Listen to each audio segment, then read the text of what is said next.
weapons out, with shotguns out, and those kinds of things. The response that we heard from witnesses was Secret Service agents running through the park screaming, "This is not a drill." And the typical area of a lockdown has been greatly expanded. I'm on the southwest corner of the White House complex, which appears to be about as close as we can get to where this incident occurred. All of 17th Street is locked down, Neil. There was a Park Police helicopter hovering low here over the White House complex just a little bit earlier.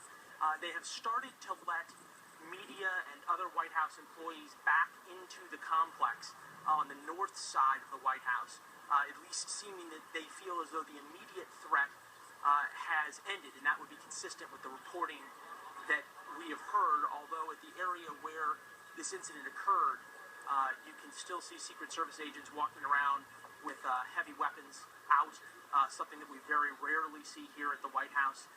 And then you could also see sort of the fear and the confusion on the faces of all the tourists who had shown up to come visit the White House and then were herded out by men with automatic weapons in a very different scene than anything we would typically see on a Friday afternoon.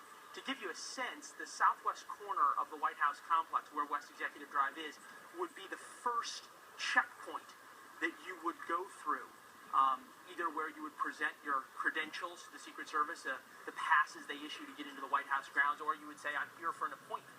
And that's exactly where the flurry of police activity is right around that entrance where the credentialing check would first take place. So the area that conceivably has the most police activity is where you don't have, where it would be an unsecured area typically. So Leland, this individual approaches this White House checkpoint.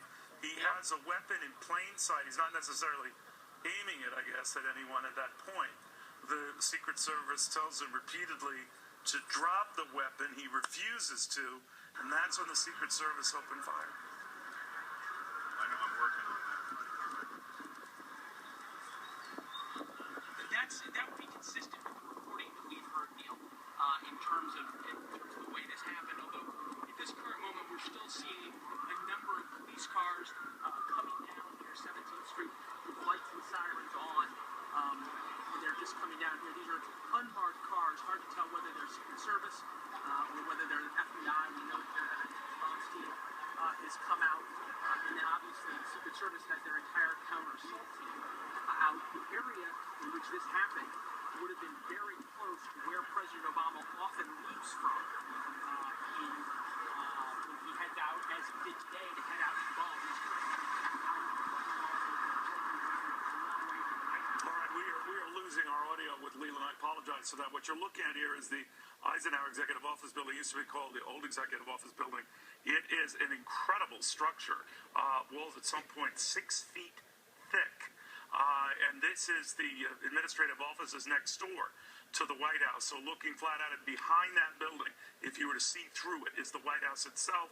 Down that road is the South Lawn and the Ellipse, Washington Monument, what have you. So to the left, if you were to look at that, you would be on the South Lawn of the White House and the South Lawn grounds of the White House. And this gentleman, whatever his motive, had approached this security gate, brandishing a weapon, but not necessarily aiming it at anyone. So I misrepresented that earlier. I apologize. But the Secret Service clearly saw the weapon, told the man to dispense with the weapon, drop the weapon, and he did not. And the shooting ensued. Now, we're giving you all sorts of different times on that. I apologize for that, because we don't know the exact time of the incident. We do know that as soon as it occurred, lockdown procedures began, one by one, gate by gate, area by area. It's locked down in almost domino-like fashion. So if you can imagine the circular area around the White House, it's shut down point by point by point. So on the executive office building side, all the way around to the Treasury side, to the left of the White House that you're looking at is the U.S. Treasury, and then on we go down to the South Lawn, and around it was lock, lock, lock, lock, and then you hear the ultimate lockdown. That lockdown has since been lifted, but on the phone with us right now, former Secret Service agent Dan Bongino. Dan, what we know now is that this shooter, whatever his motivation,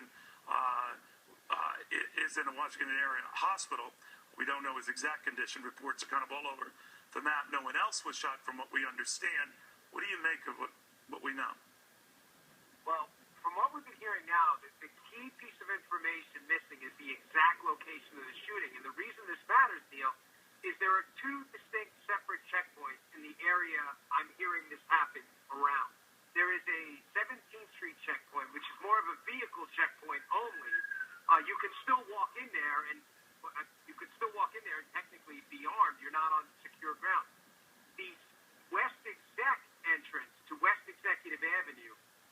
the South Grounds, though, that is a completely weapons restricted area.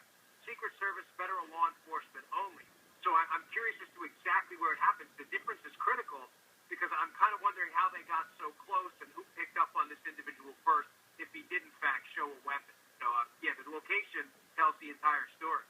Now, the normal rule is the closer you are physically to the White House, the more they're security conscious, obviously, for good reason.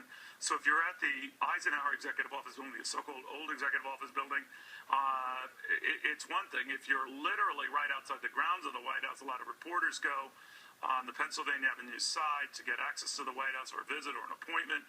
If it's a lower entity, administration official and the like, many times you'll check through the Executive Office Building. But where is the security the most pronounced, the most tense? Right, and this is why the location of the shooting is so critical. When you enter West Executive Avenue from the South Grounds, right. So for your viewers, if you're looking at a Marine One landing on the big South Lawn, directly to your left, about 20 yards to your left, is West Executive Avenue. It is not open to vehicular traffic at all. It's the entrance where the president would walk into the Oval Office on a West Executive arrival. That avenue is weapons restricted completely. So what I'm trying to get at with this is you're right about the distinction between the OEOB and the White House, the old Executive Office Building, but it's really just a pass security system. Like, in other words, a different pass. The weapons, once they're onto West Executive Avenue, Neil, you can go into the OEOB or the White House. There's no additional level of restriction other than your physical pass. So I'm guessing where this happened, from my experience, would have to be right at that checkpoint at West Executive and in fact the South Grounds, where you would it had to be at that corner. There's no other way. There's no way you would get a weapon on West Executive Avenue or even close to it. From my experience with the Secret Service, Neil, even if you're armed local law enforcement, you're still not permitted to bring your weapon onto the South Grounds unless you're directly working on a protection operation. So there's just no way. It had to be right at the checkpoint. That's my guess. Now, when you're at any of these checkpoints, Dan, would you go there because you have an appointment? In other words, do most people to go there, where do they go? They have let's say, a White House appointment. It's clear that this individual did not. But again, we don't know that for sure. But what would be the procedure, and then what would raise their concern? Let's say, leaving the fact that he apparently had a weapon, and that obviously got their attention. But you just can't walk up there, right? I mean, how does that work? That's a great question, and this is where it gets interesting. There are only two types of people that show up at the checkpoint where I'm pretty sure this happened. There are people who have presidential business, White House business, OEOB business, and are on an appointment list, and we're told to go there, and what the Secret Service would call a gate caller. A gate caller means someone who has some kind of a psychological disorder, who may think he has an appointment with the president and does not. And that's where most of the activity will happen, where law enforcement has to respond, because you'll have to intercept the gate caller and conduct an interview. But during all my time there, Neil, at the White House, I spent 5 years there. Thankfully, thank God, we never had an incident where a gate caller actually brandished a weapon. I mean, that's Leland said it right. I've never heard of that either. This is just a crazy story, a sad story, too. Is it treated the same way as someone jumping, let's say, a White House fence, and someone, brandishing a weapon outside a security checkpoint? Are they treated the same way? An incident arises, a lockdown ensues. Is that procedure?